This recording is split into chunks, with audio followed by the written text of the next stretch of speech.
What are the information one can get from electron microscope? So How particle relevant it is, how relevant it is to characterize nanomaterials. Topography, yes. Canopy, topography, morphology of the material one can get. Correct? Crystallographic information. Yeah, so in addition to that, you can also get crystallographic material, nature. What is the, maybe it may not be, yes, it is possible. You'll be able to see the crystalline domains. The Bragg planes, it is possible to map it, identify. That you can get from X-ray diffraction conventionally. Anything else?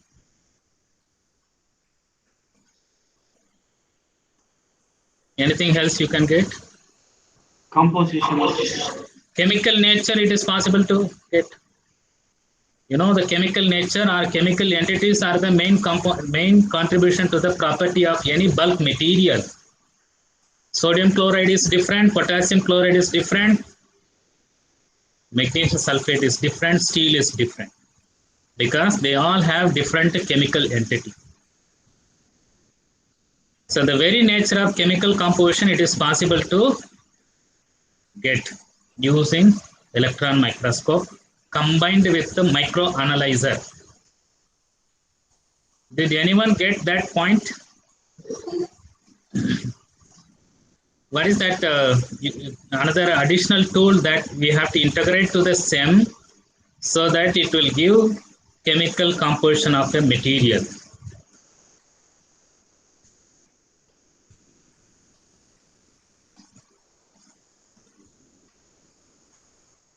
X-ray, sir.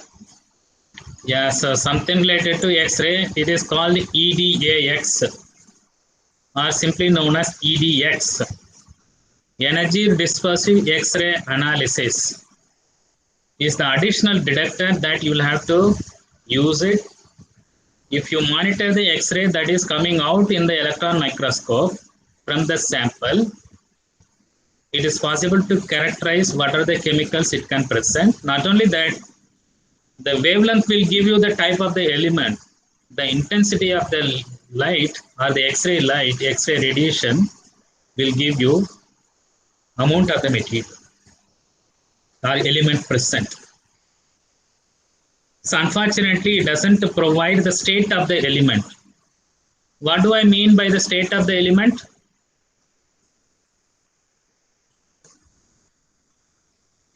State of the element. Phase. Huh? State of the element. Whether it is having a charges in it or not. Neutral, negative, positive, +1, -1, +3, -3, etc. Oxidation state.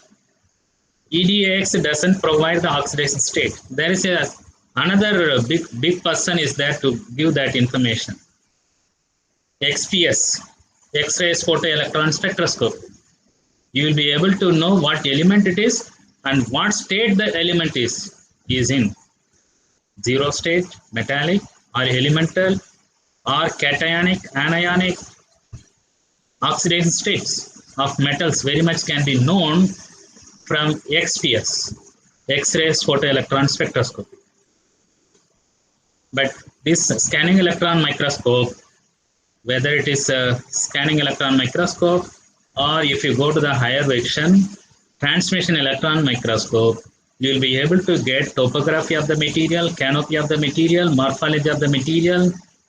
You'll be able to see the shape, size, distribution of the grains, chemical nature, composition, quantify the element. In addition to that, you'll also be able to know the crystallographic nature. Magnetic domains, crystallographic domains, defect present, dislocations, twinning, dopant level, whether it is having a defect or not, can be understood from scanning electron microscope. With respect to nanostructured material, what we want to know the size, shape, distribution. If the sizes are nano size, then you have done. And as I told, without the use of this electron microscope or in general electron microscope, the nanotechnology or nanomaterials would have been less understood. Less understood. You remember I told in one of the classes, when you join for 11th standard or when you enter 12th standard, there is a practical, maybe in the engineering chemistry or chemistry, there is a practical. You will be asked to detect the presence of chloride in the water, tap water or drinking water or any water. You add silver nitrate to that. If you are getting white precipitate, it is an indication that silver chloride is present. Chloride is present, whether silver or anything, that is different. Correct? Now we know that you take that precipitate in the form of a solid and look up through the microscope, and very much they are nanomaterials. Most of the precipitates generally they are nanomaterials. The size may be a little longer, larger or bigger. That is different. And your chemical routes, chemical methods of synthesis will provide you to control the particle size, grain size, and distribution. We have already seen it in the second unit. Anything else you would like to add from previous class? And it is a backscattered electron and scattered electron intensity that is being monitored in electron microscope. And in the transmission electron microscope, what intensity is maintained?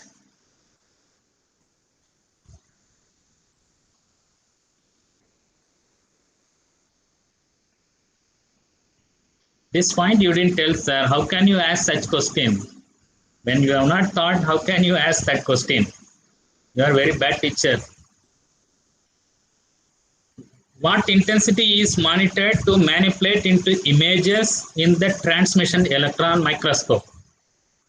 I said, in the case of scanning electron microscope, SEM, S-E-M, you will have to monitor the intensity of scattered electrons and the backscattered electrons.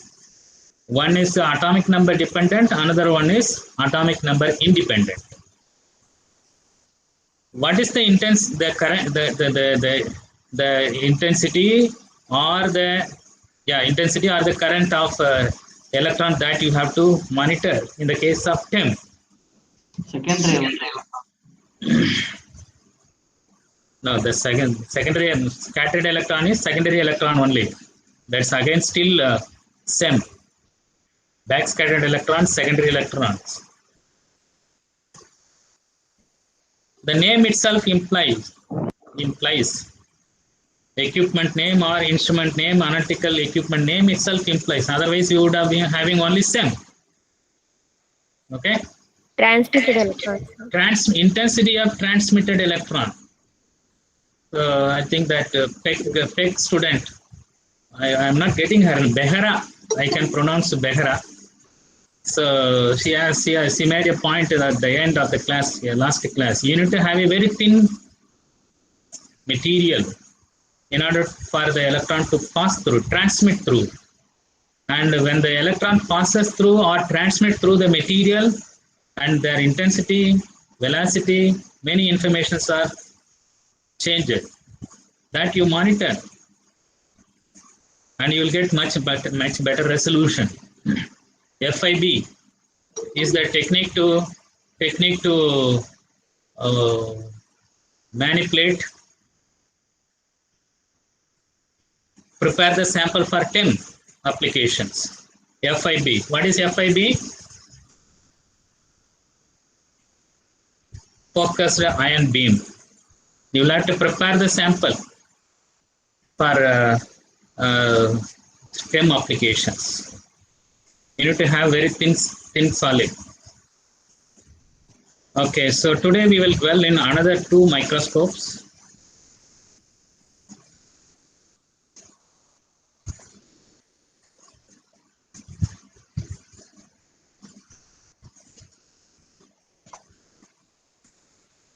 So, is my screen visible? Yes, sir, visible, sir. Yeah.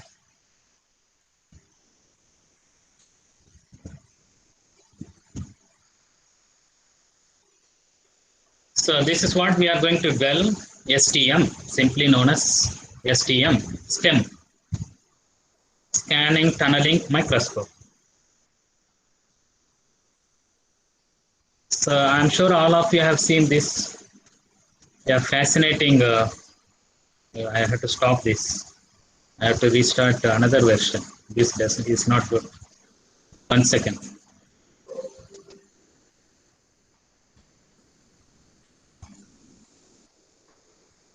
I will not get cursor in a 13 version. I have to go to 16th version. PowerPoint 16.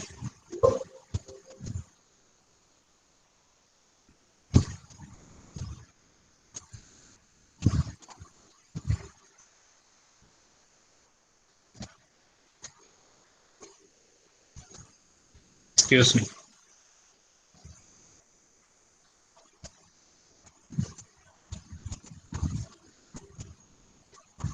So is my screen visible now? Yes, sir. So this image you would have seen a very fascinating image. So I gave you, when you all of you joined, I gave you one link URL. There you had some 20 questions related to nanotechnology, nanomaterials. And those who have attempted all those questions, you would have seen this image. Anyone remember what is the image that about? We don't read this.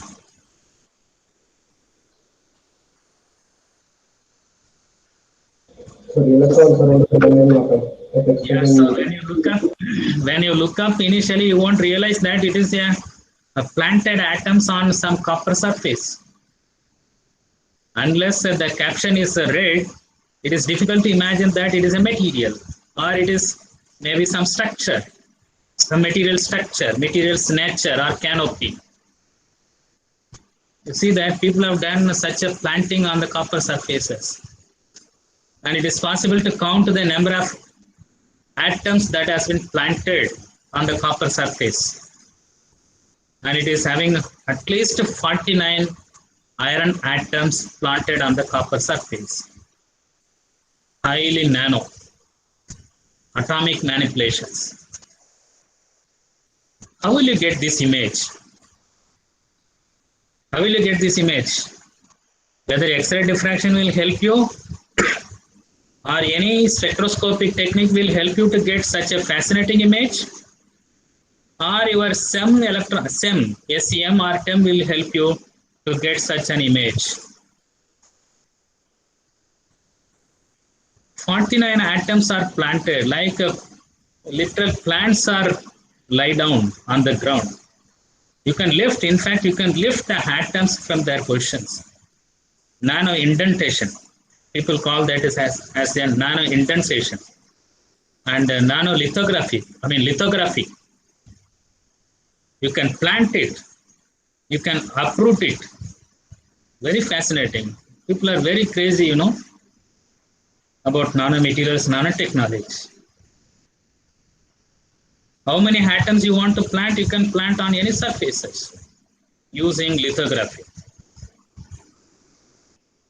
Nano indentation. So I'm sure you'll agree with me, such image is not possible to get from scanning electron microscope, neither transmission electron microscope. It will give only 2D images. You can tilt to some extent in SEM. That is not possible even in TEM. And 3D image is not possible to get from SEM. What you get from the SEM is only 2D images. With that itself, you can get so many informations. You will get canopy, morphology, size, distribution, shape, etc. But STM can provide 3D images. And you can make it in a different color. I have different fascinating colors. It will be pleasing to your eyes. Wait for a few more minutes. So what is the principle behind in STM? Okay, so I have a battery. Let's say I have a battery. And it is connected to a lamp. And I have two terminals. One positive terminal, negative terminal. One positive terminal and negative terminal. For simplicity, I will take this. Assume that both terminals are connected to metallics, conductors. A battery in a circuit along with the light or lamp. I have a terminal. I am sure when I close the circuit, then only the lamp or light will glow. When I am apart, it's not possible because there is a big insulation is there. It's obvious, right? Unless I close the circuit will not complete, the lamp will not light, and there is no possibility for the battery to undergo discharge. Need not be battery, can be any source, power source, energy sources. When I am apart, there is no possibilities. What will happen if I bring very closer and closer, very closer and closer, very, very close proximity, but not touching? If I touch it, anyway, its circuit is completed and it's going to conduct it. But if I held these two connectors or terminals very close proximity, what can you get? What can you expect? What can you expect?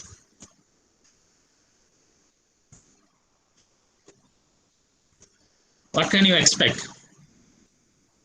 What would be your response? This is what will happen.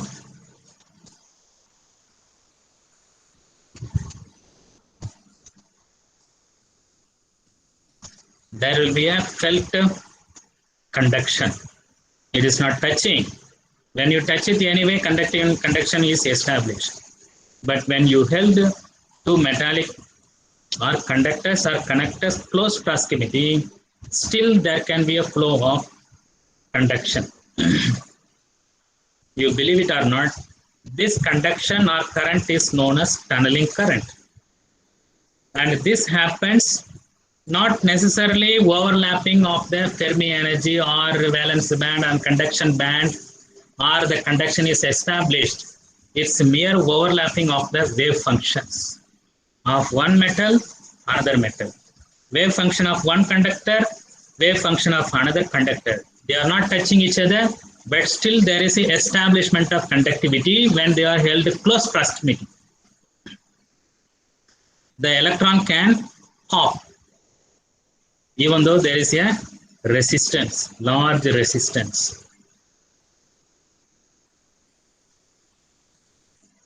There is a wall. Okay, I am sitting here, all of you are sitting somewhere. So we have walls. Maybe if it is a room, you have 4 walls, or maybe depending on the places, you may have single wall or anything. And you have been given a ball. Generally, what will happen if I throw the ball against the wall? Okay, it is elastic ball. It will come out. Okay. You take any other substance with a very strong acceleration. Normally, ball will hit at the surface, will come back. If you give the ball to a very strong person and ask him to accelerate towards the wall, at least theoretically we can expect that it can pass through. It can tunnel through. This is what we talk about in quantum mechanics, tunneling effect. There is a great barrier. There is a great resistance. When the conductors or terminals are apart, there is a great insulation or resistance. But when it is in a close proximity, that resistance is reduced and there is a overlapping of wave functions of this material, wave functions of this material, and there can be an establishment of conduction. There can be establishment of conduction. And we call this as a tunneling current.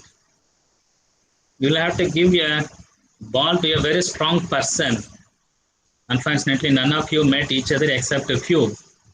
Identify a very strong person in your group and give him a ball, ask him to throw against the wall. quantum mechanically, the ball can be the other side. Tunneling effect. It's not literally overcoming like this, but pass through like this. If the ball is having sufficient acceleration, sufficient energy, quantum mechanically, it is possible to have the ball on the other side, tunnel through. You measure the current, such a tunneling current, and manipulate into images. And that's what you are going to get, this image. And the technique, this principle employed is known as STM, Scanning Tunneling Microscope, STM or STM.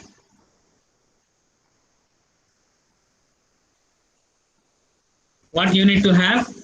You need to have the close proximity of the probe on the sample surfaces. Assume that this is your sample, and you need to have very close proximity, and both should be conducting. Your sample should be conducting, your tip, the scan coil or scanning tip also must be conducting. There is a specific requirement for this scan probe. It should be 1 atom thickness. When you make a probe, the end should be having only 1 atom. Then you can have a meaningful tunneling current that is generated between the sample surface and the tip. You measure that current, manipulate into images.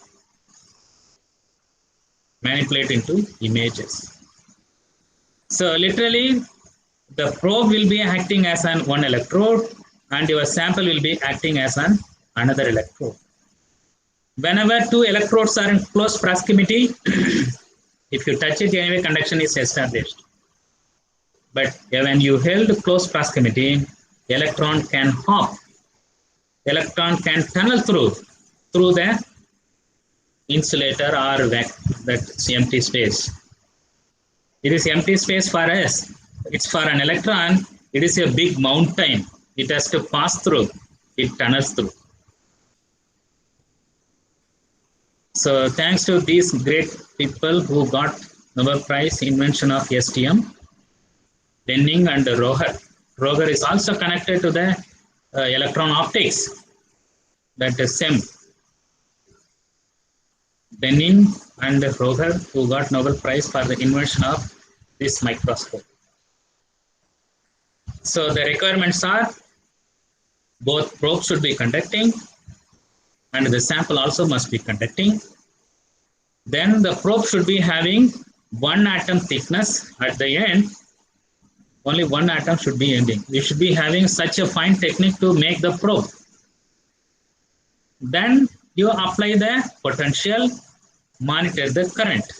What current? Here it is tunneling current. And it is highly dependent on the material surface.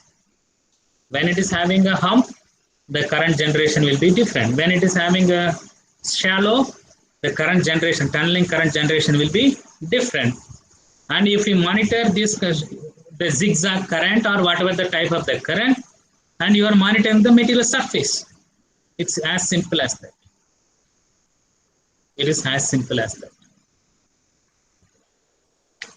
So you can do in 2 modes, constant current mode and constant height mode. Please wait for some more time. I will introduce what is that. So generally used tip is tungsten tip, and it is electrochemically etched to have single atom thick. That itself is a great technology. You will have to make a probe, and the probe should end with only 1 atom. It's electrochemical technique that can give you that feature, which is used as a probe in STM. Tungsten, wolfram, like this. Very sharp edge. It should end with 1 atom. So literally it should end with 1 atom. Maybe practically you may have difficulties, so you may have 2 atoms, etc. This is the STM tip. This is the STM tip. This is the STM tip, 1 atom thickness. And this is your sample surface. And the sample is having some morphology, canopy. And you probe it. You monitor the current that is generated. The current is known as tunneling current because this is empty space, insulating, vacuum, empty space. It's a big thing for the electron to hop. The electron will be happy to travel on any conducting medium. But once you make an empty space, it is a big barrier, big mountain, Himalayan, like Himalayan or Alps, such kind of a barrier. It is difficult for the electron to pass through. But when it is kept very close proximity, because of the overlapping of the wave functions of those two materials, the wave function of the sample and the wave function of this tip, the material made up of this tip, tungsten, for example, will facilitate to generate the tunneling current. You record the tunneling current and manipulate into images, and you have done. You'll be able to see the surfaces. Conducting surface, how it is. 3-dimensional you can monitor. Much better than the SEM and TEM. Okay. How it is done? This is the sample and the tip, and it is connected to piezoelectric tube. So the very fine current is captured and it is amplified. Then the current is modulated into the form of an image. It's an image. So this is what happens when the ball is not having enough energy and acceleration. It will come back. If the ball is having enough energy and acceleration, it will tunnel through. This is your empty space. This is one material, this is another material. Both are conducting. And if it is kept close proximity, conductivity is still established due to generation or development of or giving of tunneling current. And the conduction is established. So this is what I am talking about. What is the overlapping of wave function? What is wave function? I hope we have went through about quantum mechanics, not quantum mechanics, maybe some aspects of quantum mechanics. I don't know whether you have read through. We have seen something in the first semester. Wave function is not very important, and its square is very important. It gives the electron probability. Psi is wave function, psi square is its square. Probability of finding an electron you can get from the square of the wave function. Electron and its position energy can be quantified, can be described in terms of wave function. What is wave function? There are 4 or 5 quantum mechanical postulates. I am not going into the details. Single valued, continuous. There should not be any abrupt disturbance. There are 4 or 5 postulates are there. Any function which satisfies those postulates, you can term them as a wave function. You take the square of that, and if it is for an electron as a particle, you will be able to find the location and its energy of electron. Psi. When 2 materials, conductors are held together, there is a definite overlap of the wave function. But so when it is in close proximity, the wave function facilitates for the conduction. When the potential difference will be developed, or the potential difference is the reason for conduction to be established. When you bring 2 substances each other, when you mix them together,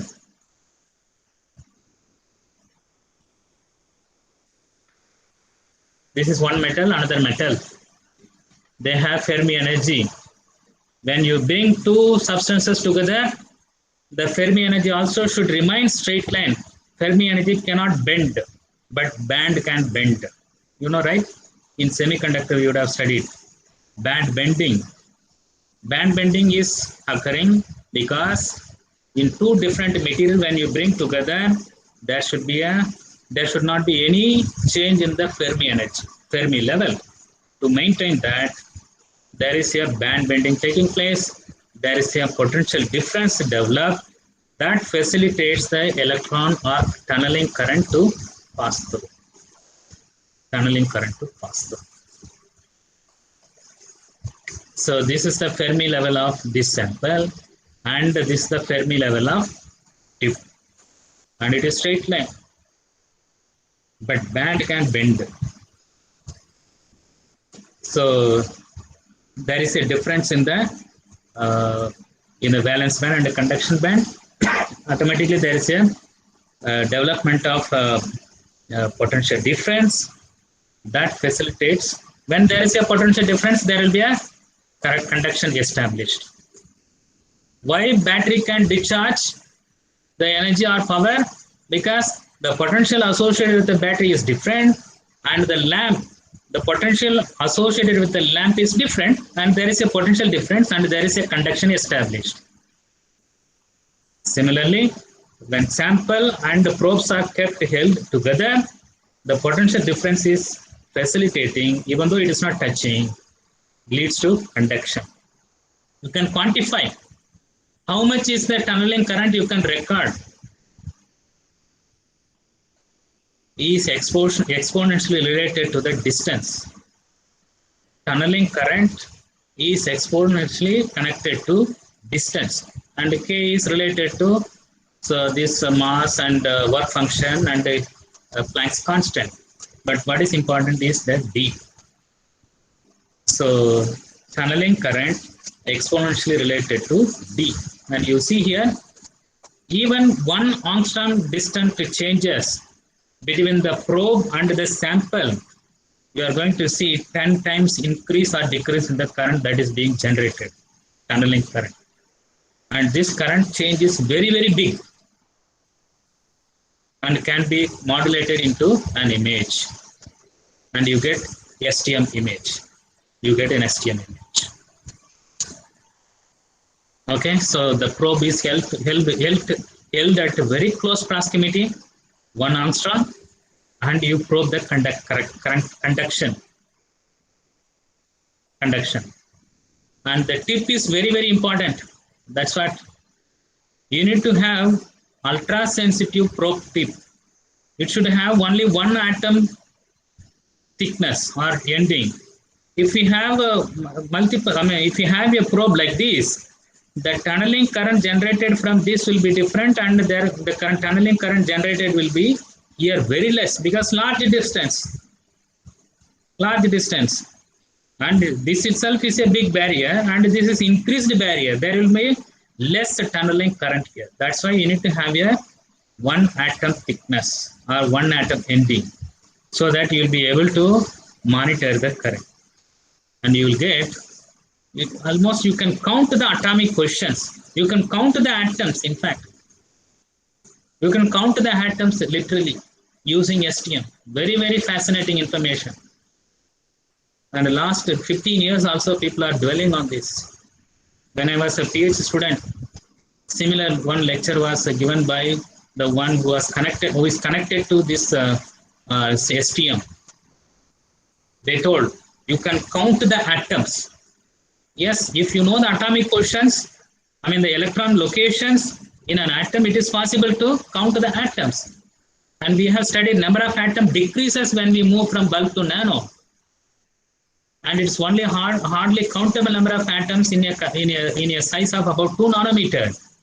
And you will literally able to count the atoms using this technique. Very interesting. These are all atomic positions. Imagine how it would have been 50 years, 100 years before. You would have never thought that we will be able to count the atoms or locate the atomic positions. But now we can able to. So you can better understand the materials. If you know a person very well, you can confidently assign a job or ask him to do a job, or you employ him, or take it for anything, for the purpose. If you understand the materials very well, better you can apply them for your suitable applications. Very important. You can probe the surfaces or images in two modes: constant height mode and constant current mode. Assume that your sample surface is like this. When I say like this, what do we see here? It's not always smooth. There is shallow, there is hump, there is shallow, there is hump. Correct? So in the constant height mode, you held the probe at a constant height. Then supply the potential and measure the current. Measure the current. Constant height. Probe is held at a constant height. And you get this kind of profile. Current profile. What do you get? There is a low tunneling current. There is increased tunneling current. There is a shallowing tunneling current. Little increase in current. How you get this one? There is a shallow, low tunneling current. There is a hump, high tunneling current. There is a deep shallow, low tunneling current. So it means that you are mapping the surface of the material. When you are mapping the surface of the material, means you are knowing the morphology of the material. Of course, with the electronics and interfaces, this current can be modulated into an image, similar to the case with the SEM, TEM, etc. The other mode is constant current mode. Constant current mode. So there is a constant current or tunneling current you can get with this surface. Let's say 10 microampere. Let's say tunneling current that can be obtained from this surface is 10 microampere. You fix the probe to generate 10 ampere, record the 10 ampere current. Then accordingly, until you will have to position the probe maintaining the 10 microampere, whatever the current. In either case also, you are going to get the same information. In the previous case, you are recording the current. Here in this case, keeping the constant current, but you are recording the distance. How the surface is. In both cases, it is same. Constant current method, constant height method. In both cases, you are going to map the material surfaces. I think it is done. So there are challenges in the STM. There should be a proper feedback of loop between the sample and the holder. Okay, so that the current generated is modulated and recorded. And to keep the sample surface and the probe very close, you need to have a special type of piezoelectricity, because you should not touch the sample. Once you touch the sample, you lose the conduction, you will lose the tunneling current. Okay, so in order to sense that, you need to have a piezoelectricity material. Then you need to have a very tiny 1 atom thickness of probe that can be done using electrochemical etching. And there should not be any other forces between the sample and the tip. Otherwise, it will interfere the tunneling current. And if both the sample and the probe are conductors, and these forces can be negligible. Okay, and we should take care of vibrations, and we should be having a very safe place, etc. Vacuum, all those things should follow. These are the problems and their associated solutions you can have it. This is the original probe you can get. Maybe someone has probed the silicon surface in 1983 itself. And this can be modulated into an image, something like this. How 111 phase of a silicon it can be This is how it can be. We can make it a much better way, like this. Okay. So this the raw pattern you can get it. You can convert into a very fascinating morphology, fascinating surfaces. And this very much useful for mapping the material surfaces, not only in nanomaterials, electronic industries, etc. It is possible. Highly sensitive, okay, highly sensitive, whether it is a constant height method or constant current method, and you are going to get this. The current that is being generated from here will be less. Current that is being generated in this case will be, this area will be larger. You manipulate it, convert into an image. You get a very fascinating image. Not only that, like this is gallium arsenide, a semiconductor on which cesium atoms are planted, maybe for some applications, some other applications. And the platinum surface. Believe it or not, this is a copper surface. This is a piece of a copper surface. And this is a nickel surface and a platinum surface. And you would have seen this image. What do you see on the screen? IBM. IBM. International Business Machine. So popular, right? In 1989 itself, they have planted IBM character or IBM symbol at a nanoscale. You can read that this caption. IBM logo spelled out using 35 xenon atoms arranged on a nickel surface. The dark background is the nickel and the white spots are xenon atoms. In almost 1990 itself, how many years? 90, 2000, 30 years before itself, people have planted the atoms on some surfaces. And the nanotechnology existed since then. So what Richard Feynman told in 1960, people started realizing it. At a nanoscale, 35 xenon atoms, you can count and see. And it is very much nano fabrication. They have written maybe IBM logo. So like this, you can print anything. Maybe a solar cell can be printed, or any sensing can be printed, whatnot, anything. Or transistor, FET, single electron transistor can be printed. This is about scanning tunneling microscope. You need to have conducting surfaces both for the sample and probe. You monitor the tunneling current.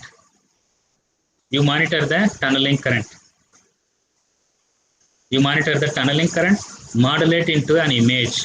You get very fascinating information about the material surface.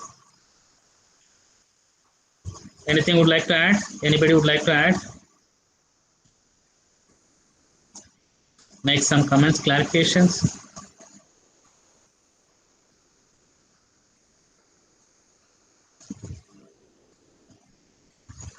So if not, we will move to the next microscope. I think this is the last microscope. SEM, TEM, STM, then AFM. So just now we have seen that in the TEM, STM, we need to have both sample and probe should be conducting. Then you held both the aspects together and measure the tunneling current and modulate into an image, 3D image you get it. What if sample is not conducting? It's not that all our research sample or all our working samples are conducting. Sometimes it is oxide. They are poorly conducting, sometimes insulating. Zinc, for example, maybe zinc oxide is a semiconductor, but magnesium oxide is an insulator. If you are dealing with the aluminum oxide, magnesium oxide, or any other insulating materials, how will you get that material surfaces? If the sample is not having a conduction, how will you get the material's characteristic or surface nature, morphology, canopy? For that, AFM will facilitate.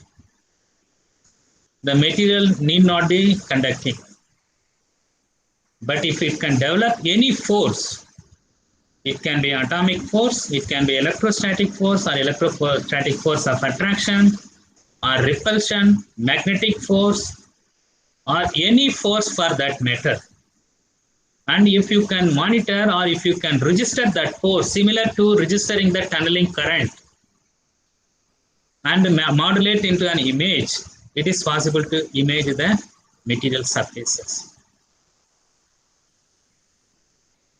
And the basis is atomic force microscope. And it is also called as SPM, scanning probe microscope generally.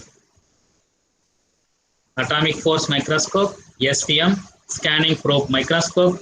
There are different varieties depending on the type of the force acting between the sample and the probe. They are called scanning probe microscope, atomic force microscope, magnetic force microscope. How do you simplify? MFM, right? Magnetic force microscope. So depending on the force acting between the sample surface and the tip or the probe, it is called AFM, SPM, MMM, MFM, different versions. And this view is much better than your STM image.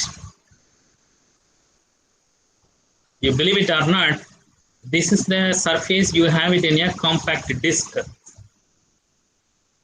And it is called stamper. When you look at your CD, compact disc, through our eyes we are seeing very smooth surface, correct? But in fact it is having some steps, stampers. And this can be obtained using atomic force microscope. And your CD is not conductor. Then how can you map the surface? Using atomic force microscope. This is a surface of a polymer, maybe poorly conducting polymer or is very low conducting polymer. How will you map it? Use some force that can build up or that can deliver or associated with and manipulate into image. And you see here a waveguide and its morphology is like this. Silicon is not very high conducting, semi-conducting, indirect band gap semi-conducting, and its surface is like this. How will you get these images? Your SEM cannot provide, your TEM cannot provide such images, and your STM to some extent it can, but you get much better information. Yeah. Highly 3D, three-dimensional images. This is possible with the atomic force microscope. How it works? Here, the sample is not conducting, but still you will be able to map the material surfaces by monitoring the force that is held between the sample and the sample. It can be electrostatic force of attraction, or it can be electrostatic force of repulsion, or magnetic force, atomic forces, whatnot.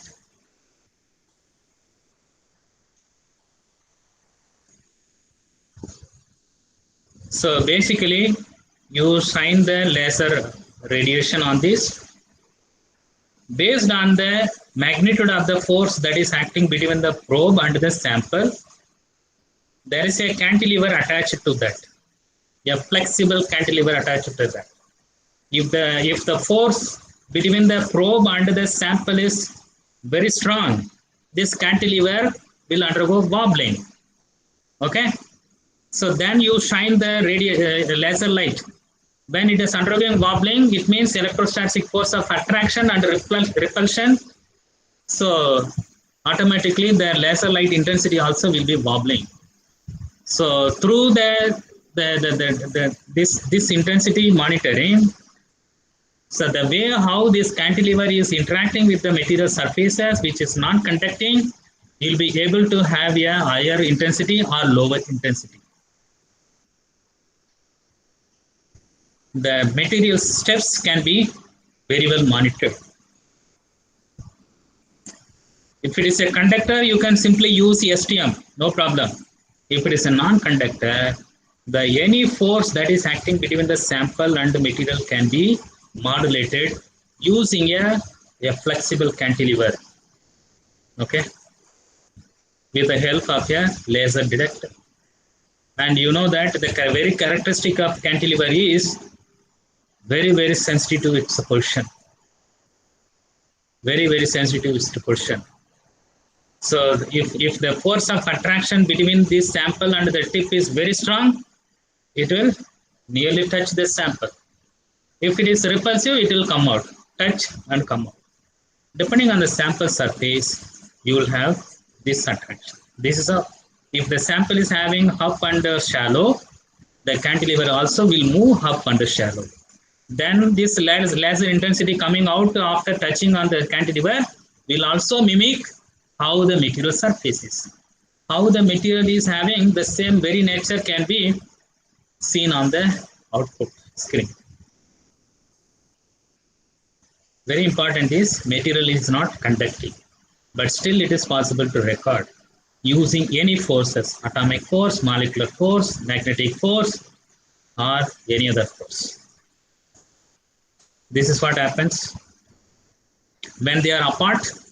When the probe and the samples are apart, there is hardly any force is felt.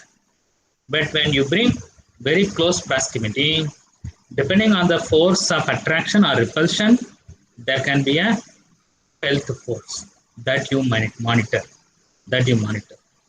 Here also, you can have a constant height or constant force. I think I have that. Yes, you can touch the sample in this case. If it is not going to damage the sample, you can even touch the sample. So this is the interaction happening between the sample surface and your cantilever or probe. So it can be any force between them, and based on the magnitude of the force, the cantilever can bend or pull up or bend anything that you monitor and manipulate into an image. I think I have mostly done. You can make a contact mode or contact-less mode. So even very short range interaction can be manipulated. Interatomic forces. Metals are held with atomic forces. Ions are held with electronic forces. And magnetic materials, they have associated magnetic force of attraction or repulsion. Those forces can be manipulated into an image in the STM. So constant force method, constant height method. In the previous case, in STM, constant height method, constant current method. Here, constant force method, constant height method. In either case, you are going to get the same information, material surfaces, and the canopy, three-dimensional view of the material can be visualized. Even the van der Waals forces, electrostatic forces, magnetic forces, long-range, short-range orders can be tapped in the AFM. That's why generally it is called the SPM, probe microscope. You can probe electrostatic force, magnetic force, van der Waals force, long-range force, or short-range forces between the sample and your probe. And very much useful in studying the biological materials. Biological nanomaterials can be very much studied because they are all insulating or non-conducting. Polymers. Many polymers are conducting, but generally polymers can also be monitored using this. You can touch the sample. You can even touch the sample. You can scratch it. You can plant it. You can remove it. Nano indentation. or nano planting. Nano planting. And this is the image you can get. AFM image. This material, LaSrMO3 and SrTiO3. These are all very fascinating oxide conductors, oxide and conductors. And this is some virus, I think. I'll have to see what is this. Some virus. It is non-conductor and its surfaces can be monitored. And I think this is some diamond, I think. This is some diamond also.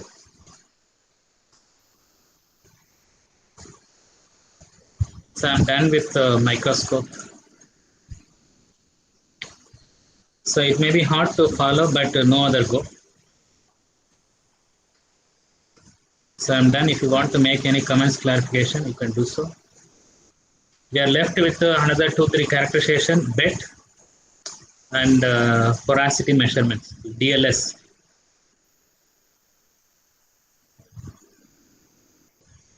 What is the use of planting iron atoms around the electron?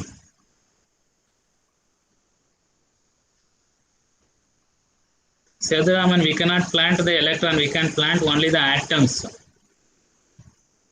So your question should have been, what is the use of planting of iron atoms around or on another material, not on the electron. Electron is tiny and the atoms are larger. You cannot plant atoms on the electron. You can plant the atoms on another material, on some surfaces. Okay. What is the use? Depends on the applications. It may be a set, FET, or catalytic applications, or catalysis, photocatalysis, or anything. How long STM takes to scan 1 centimeter square sample? Your probe time or scanning time. 1 centimeter square. Depends on the probe scanning time. Generally, lower the scanning time, better the resolution you will get it, and vice versa. Whether STM is dependent on voltage and current. You will have to apply the voltage and study the current response. That's the very basic of STM. And it is held close proximity. Both the sample and the tips are held close proximity. You will have to apply the potential and study the current response. How much current it is responding, tunneling current. What should be the bending moment limit of the cantilever? It depends on the material, how much it can bend. That's why you need to have a very flexible cantilever. That should be flexible and it should be very sensitive to the position.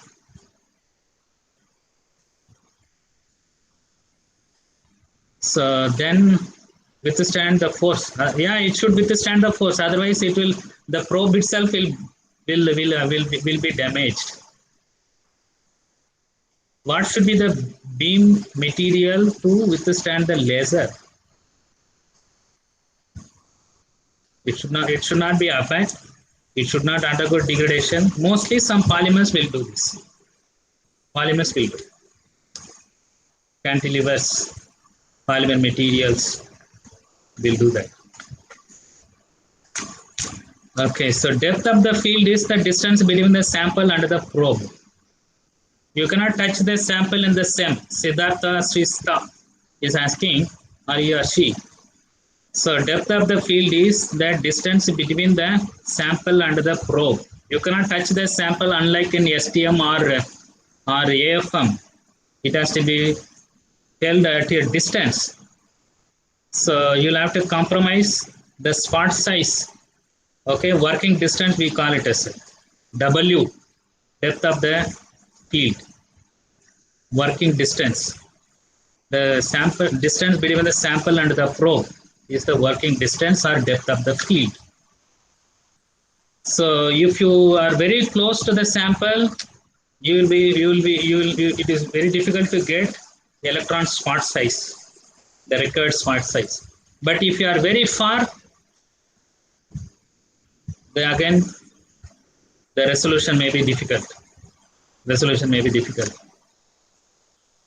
The working distance should be properly maintained, 4 mm or 0.4 micrometer. It's a working distance between the sample and the probe distance. Anything else?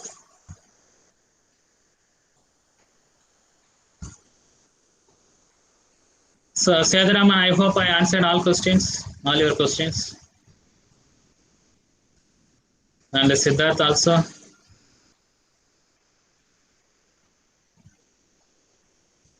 Anything else? We are left with the BET and the DLS.